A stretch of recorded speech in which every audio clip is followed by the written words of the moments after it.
माफ़ कीजिएगा, थोड़ी टेक्निकल खराबी की वजह से we had to stop the part 1, but this is the part 2 of the future of ITI with the principal of Globus ITI Kamti, Praveen Manvatkar sir. Praveen sir, जब हम ITI के स्टूडेंट्स के future की बात करते हैं तो किस किस्म का फ्यूचर उम्मीद करना चाहिए किसी भी ITI स्टूडेंट ने? सर ITI के बारे में अगर हम बात करें तो ITI जो ये टेक्निकल एजुकेशन है, इसका पूरा फोकस जो होता है सर वो प्रैक्टिकल की ओर होता है. It's a practical oriented courses. तो इंडस्ट्री में भी जो man power, skilled man power लगता है, तो उनको एक skilled man power training oriented course वाला ही चाहिए. तो इंडस्ट्री में fitter, mostly fitter and electrician, ये दो ट्रेड स्कोप अच्छा है जी. और उनको इन केस फ्यूचर में अगर खुद का बिजनेस भी रन करना है तो वो खुद का बिजनेस भी कर सकते हैं. सर, स्टूडेंट्स को किस किस तरह की ट्रेनिंग दी जाती है, मतलब as per the industrial requirement at Globus ITI Kamthi? Sir सबसे पहले तो मैं एक बात आपको शेयर करना चाहूँगा कि हम कुछ कंपनी के साथ टाइप है, हमारा उनके साथ MOU हो चुका है. तो जब वो हमें कांटेक्ट करते हैं कि देयर इज़ अ वैकेंसी, कि हमको फिटर के लड़के चाहिए, इलेक्ट्रिकल के लड़के चाहिए, तो उनका कुछ क्राइटेरिया होता है सर. वहाँ पे उनको जो ट्रेंड मैन पावर चाहिए, तो वहाँ के भी कुछ एक्सपर्ट फैकल्टी हमारे इंस्टीट्यूट में विजिट करते हैं और वहाँ पे जो रिक्वायरमेंट है वो हमें बताते हैं कि भैया आप इनको इस तरीके से ट्रेनिंग दीजिए, तो वो इम्प्लीमेंट ताकि हम इंडस्ट्री में वहाँ पे हो. सर, स्टूडेंट्स को इंडस्ट्रीज में प्लेस करने के लिए कौन सी पॉलिसीज़ हैं?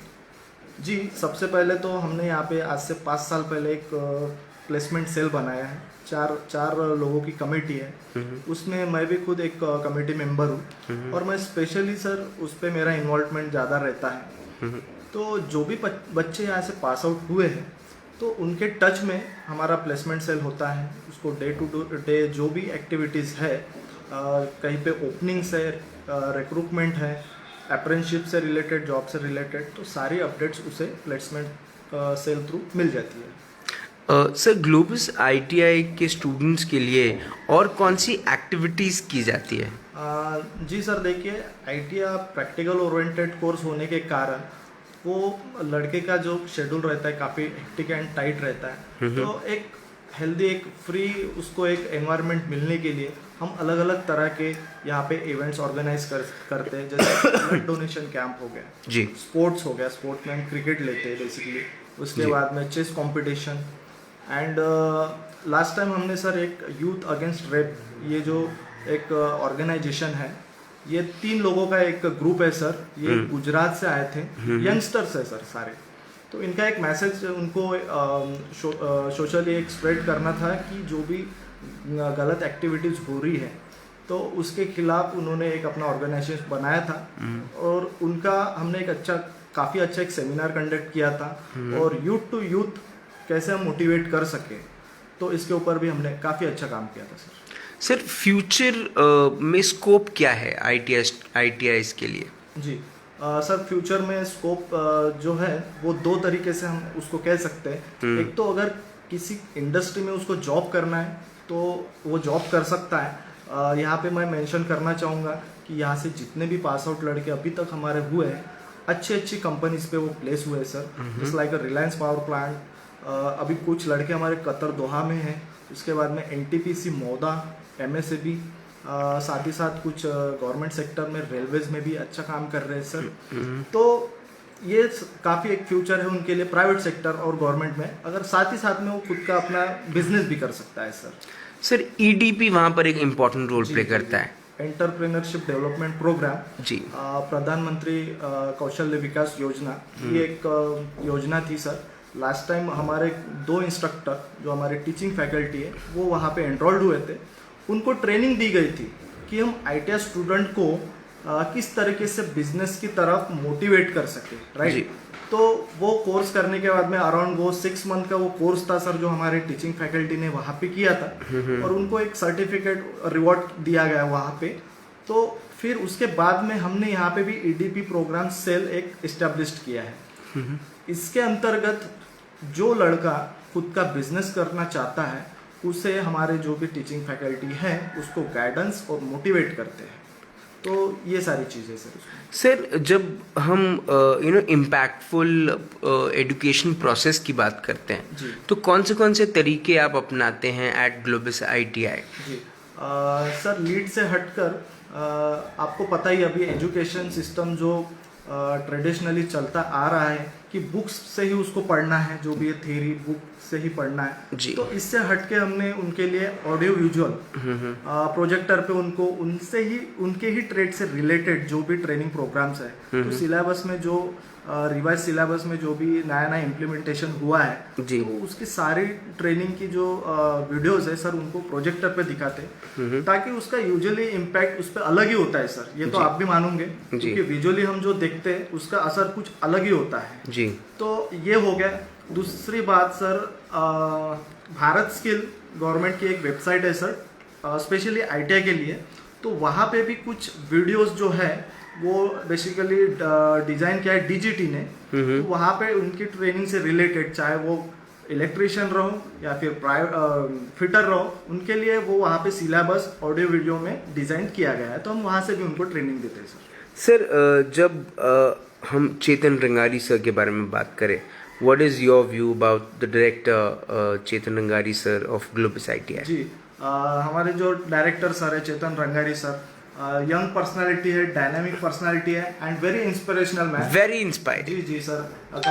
और आपका भी उनके साथ कहीं ना कहीं इंटरेक्शन इतना ज्यादा हुआ है जी। तो आप भी मेरे बातों से I look up to him, जी ही जी इज वेरी सर। इंस्पायरिंग। तो उनका हमारे ऊपर काफी एक अच्छा इम्पैक्ट रहा है, और क्योंकि कई बार हो जाता है कि हम कुछ बातों में अच्छा नहीं कर पाते हैं, कई स्टफ हो जाते हैं, तो वो हमको गाइडेंस करते रहते हैं, अपना जो भी उनका एक्सपीरियंस है तो वो हमसे शेयर करते हैं और हमें हमेशा मोटिवेट करते हैं, क्योंकि वो एक यूनिटी और टीम वर्क में बिलीव करते हैं। और टीम वर्क तभी अच्छा स्ट्रांग होगा सर जब आप म्यूचुअल अंडरस्टैंडिंग रखोगे। सही बात। तो म्यूचुअल अंडरस्टैंडिंग ये जो पार्ट है सर मैं उनसे सीखा हूँ जी। एंड यूनिटी, जी पॉजिटिव हमारे के लिए यूनिटी, जी। ये चीजें सर मैं उनसे प्रभावित हूँ सर। सर पेरेंट्स को आप क्या कहना चाहेंगे? Why should they enrol their child in globus ITI? क्यों ग्लोबस आईटीआई में उन्होंने अपने बच्चे का एडमिशन कराना चाहिए? देखिए सर, कम समय में एक बच्चा अगर रिस्पॉन्सिबल सिटीजन बन सकता है तो उसके लिए एक ऑप्शन है सर आईटीआई। आईटीआई में क्या होता है सर कि इसका जो मिनिमम क्राइटेरिया है वो 10 पास आउट होता है। वो बच्चा जब यहाँ पे एनरोल होता है 16 to 70 उसकी एज होती है जी। जब आईटीआई 2 साल का करता है वो, तो उसको 1 साल के अप्रेंटिसशिप के बाद में एट द एज ऑफ 21-22 में वो इनफ मैच्योर्ड हो जाता है टू गेट अ जॉब। ठीक है सर।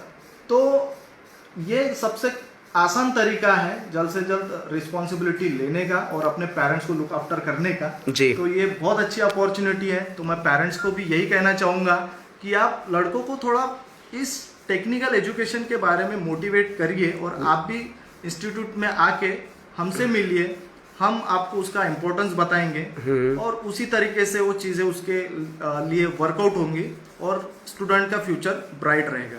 स्टूडेंट से क्या कहना चाहेंगे आप? स्टूडेंट से हम यही कहना चाहते हैं कि आप जिस किसी भी फील्ड में जाइए, सबसे पहले तो आपको जल्द से जल्द रिस्पॉन्सिबिलिटी लेना सीखना आना चाहिए। जितने जल्दी आप रिस्पॉन्सिबल बनोगे उतना अच्छा अपने फ्यूचर के साथ करोगे। जी। नहीं तो आजकल की आप जनरेशन सर देखते हैं कि उनके पास में काफ़ी कुछ चीज़ें जो है वो इजीली अवेलेबल हो जाती है घर से, जी। जो कि उनको ज़रूरत नहीं है, क्योंकि वो उतने इनफ मैच्योर्ड और उतने वो मनी अर्निंग नहीं है सर, अभी ये एज में तो एटलीस्ट नहीं है।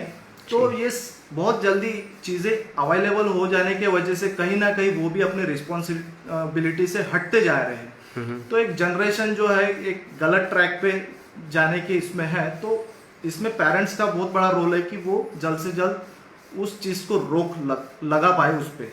सर स्टूडेंट्स को जो 10th पास हो रहे हैं अभी, उनको आप क्या कहेंगे कि अगर उनको आईटीआई ज्वाइन करना है तो उन्होंने क्यों ग्लोबस आईटीआई ज्वाइन करना चाहिए? जी, ग्लोबस आईटीआई का जो विजन है स्किल्ड ट्रेनिंग प्रोग्राम, इसी बेस पे काम करते आ रहे हैं सर आज तक हमारे डायरेक्टर सर के डायरेक्शन के अंडर में। तो अगर जल्द से जल्द आपका बच्चा अच्छी इंडस्ट्री में प्लेस होना चाहिए तो उसको इस इंस्टीट्यूट में हमारे तरफ से हमेशा उसको सपोर्ट रहेगा। हमारा एडीपी सेल या फिर प्लेसमेंट सेल हमेशा कार्यरत है। जब तक उसको जॉब नहीं मिलता हम कोई भी स्टूडेंट को छोड़ते नहीं है सर, वो हमारे कांटेक्ट में हमेशा टच में रहता है। तो अगर उसको अपने फ्यूचर में कुछ करना है, टेक्निकली उसको कुछ आगे बढ़ना है, तो we are here to welcome them.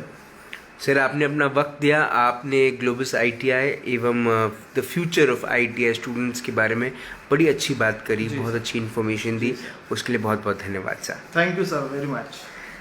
आज principal sir of Globus ITI Kamthi Praveen Manavatkar sir से मुलाकात हुई इन राज की बात।